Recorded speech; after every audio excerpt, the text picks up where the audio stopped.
Hey, how's it going, guys? This is Rio Murata, photographer based in Tokyo. So in this video, there was something that happened to me, which I was basically looking at all my videos, my video library over the past course of the years, like 3 years or so, 178 videos up and running, and I realized one fundamental, like sort of like video that I never made a made on, which is how to load medium format film into my GW690 Mark III. And probably you guys have been like waiting for this for a long time, and I never bothered to like think about it because I subconsciously do it.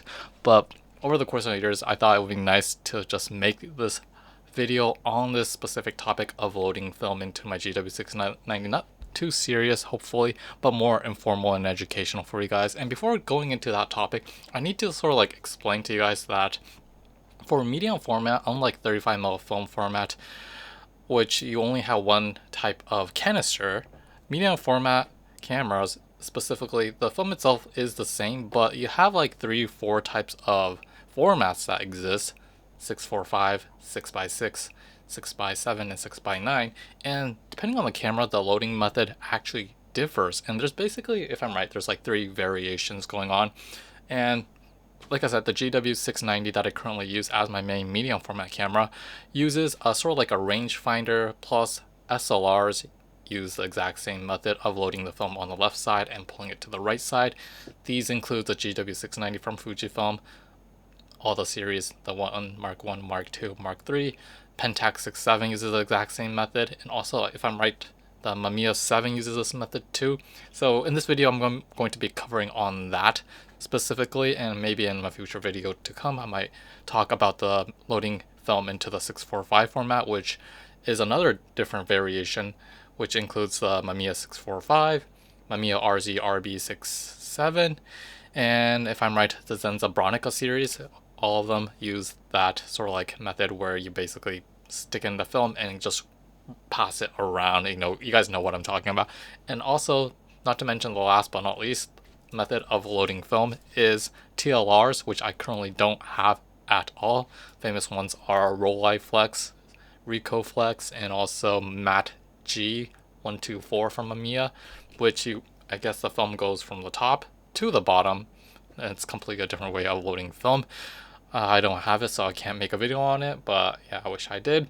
But I kind of digress. Going back onto topic, loading film into the GW690 Mark III. Medium format films, there's a lot of people who are new to medium format, and for 35mm, you basically have a plastic canister, and within that canister, there's a 35 film itself, which is already in a sort of like a metalish, sort of like patrone, if you know what I'm talking about. But medium format specifically, when you purchase in a pack of 5, it comes in a box, and within the box you get 5 of these types of like film. This is Kodak Gold, which I use most of the time, and each and every one of these is wrapped around sort of like a candy in this aluminum foil type of packaging, and you basically have to rip it out and remove each and every one of them. It's specifically just grab one, tear one open when I'm using that specific film. And I basically don't open it from this aluminum package because medium format doesn't have that,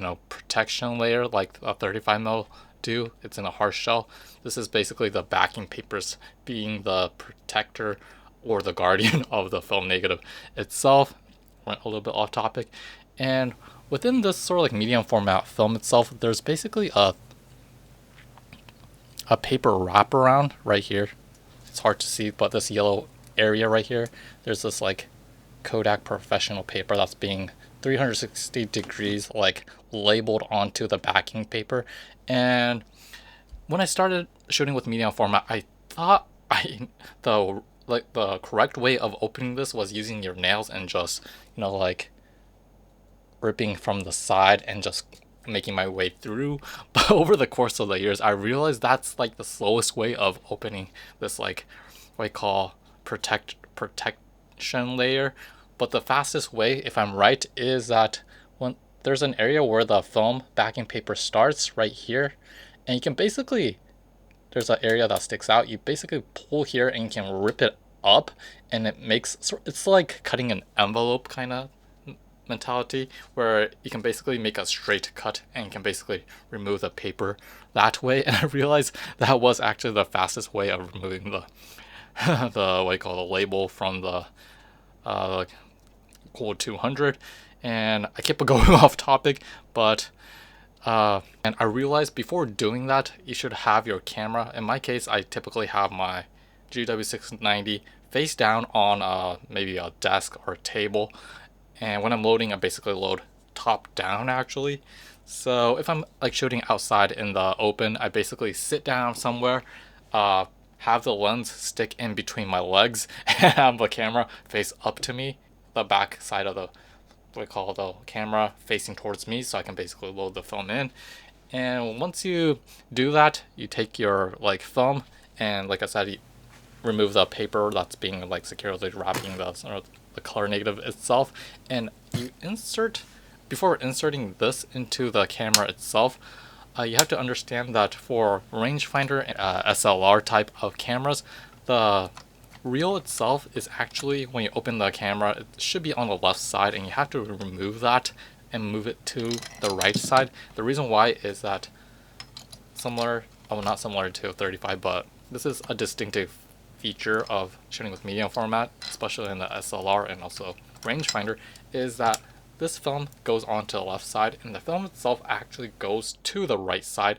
And when you finish shooting, all the film on the left side moves to the right side, meaning that this take up spool right here, or the reel itself, actually remains in the left side. So when you finish shooting, there's always going to be a reel on the left side, but you have to keep, when you start shooting and when you open the camera itself, you have to move that to the right side, because then you have no place to stick this in.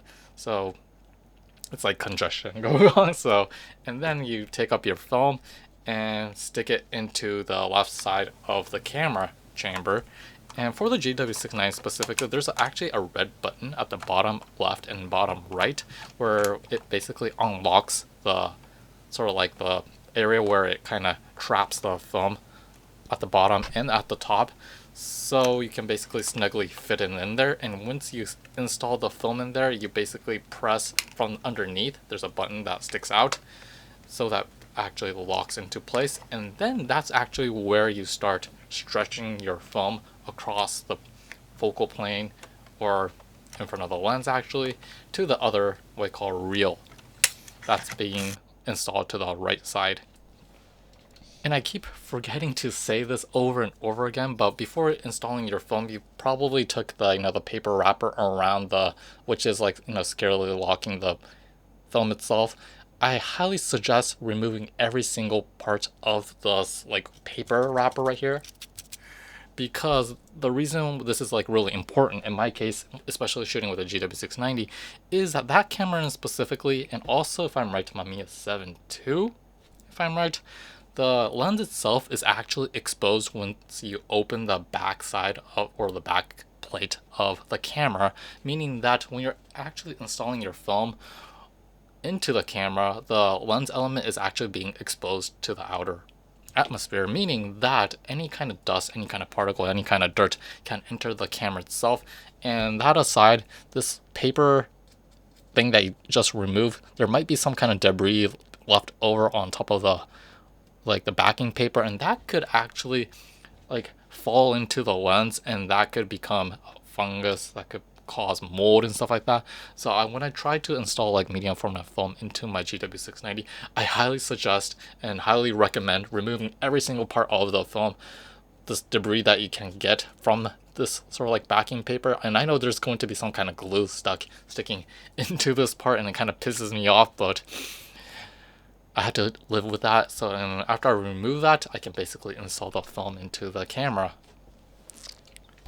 Where was I? Then after you stretch the film to the right side, for the GW690, you have to sort of like stick the initial what you call back part, or the starting point of the backing paper, into the sort of like the reel itself. And there's basically sort of like an indication, but more like a hole, a gap actually, where you basically slide this initial portion of the film into. And the initial portion of the film itself, if you can tell, it's sort of like a triangle. So this sort of like first couple of centimeters goes into that gap, but I think most people just stick it in there and just wind, but I tried not to do that, but more like I tried to force the paper to go into that hole, because if you've seen my earlier videos, I had a lot of issues with fat rolls,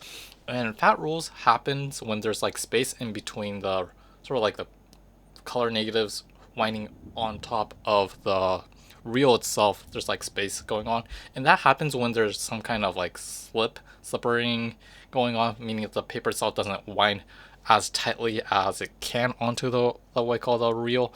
So in order to prevent that from happening, what I came up with is sort of like forcing my way with using my fingers to push the film paper into that hole, and I basically check to see if it actually catches on, because there's sometimes it doesn't catch on. And for Kodak film stocks specifically, I never had an issue with fat rolls. However, when you look at lomography's side, I'm gonna unfortunately have to burn them in this video, but their backing paper, I don't know what kind of material they use, but it's far more slippery, and it slips, as in when you're trying to wind that lomography film stock onto the GW690 specifically, it kind of slips and slides, and because it slips, it's easier to get a fat roll on a lomography film stock. So I try to like prevent that from happening by like forcing my fingers and just pushing on the right side of the the reel, and at the same time using my left hand, I basically pull back if there's like any kind of slack going on.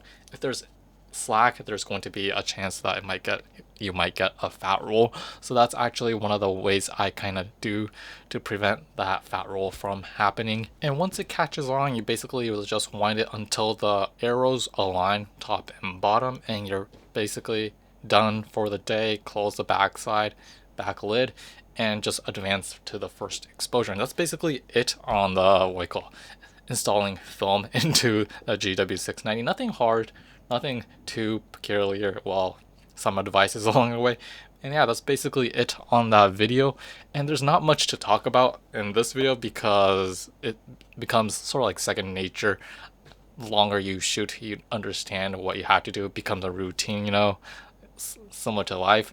And if there was any other advices to make, when I first initially started to shoot with GW690, the what I call the reel itself, when it's like in the what I call the camera itself, I had trouble like removing it from the camera, and I did not know until like a friend of mine said that instead of just pulling it like this, you can basically do a pop shove it, as in skateboarding. I don't know if that's the terminology, but you basically fling the top side against the wall of the camera chamber, and this basically does a pop shove it. I don't know if that's the word.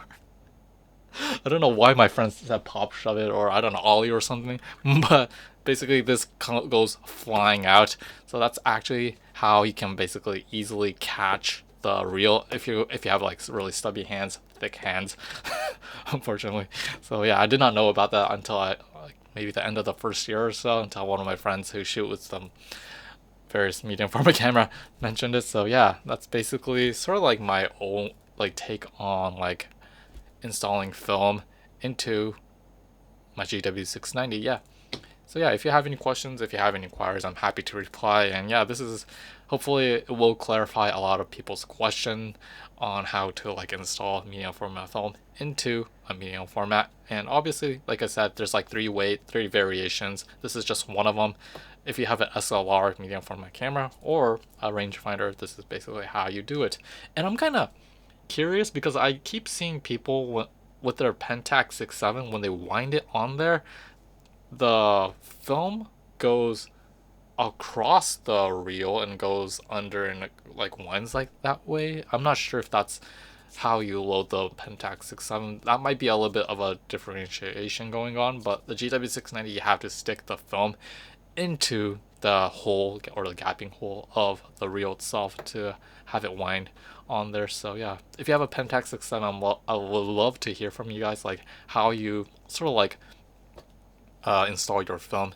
And yeah, more comments are welcome because a lot of people want to learn. So yeah, hope you guys enjoyed this video, found it informative, and yeah, we will see you next time.